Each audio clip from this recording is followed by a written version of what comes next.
ونؤمن به ونتوكل عليه ونعوذ بالله من شرور أنفسنا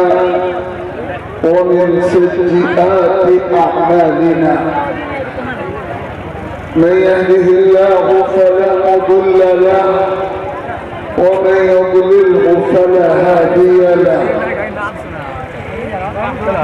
ونشهد أن لا إله إلا الله وحده لا شريك له ونشهد أن سيدنا ونبينا وحبيبنا وإمامنا ومولانا محمدا عبده ورسوله صلى الله تبارك وتعالى عليه وعلى آله وأصحابه وبارك وسلم تسليما كثيرا كثيرا. أما بعد فأعوذ بالله من الشيطان الرجيم. بسم الله الرحمن الرحيم. ولا تهنوا ولا تحزنوا وأنتم الأعلون إن كنتم مؤمنين. إن يمسسكم قرح فقد مس القوم قرح مثله وتلك الأيام نداولها بين الناس. صدق الله ربنا العلي العظيم. وقال سيدنا ومولانا محمد صلى الله تعالى عليه وآله وسلم: من خاف أدلج ومن أدلج بلغ المنزل. ألا إن سلعة الله غالية. ألا إن سلعة الله هي الجنة. صدق رسول الله صلى الله عليه وسلم.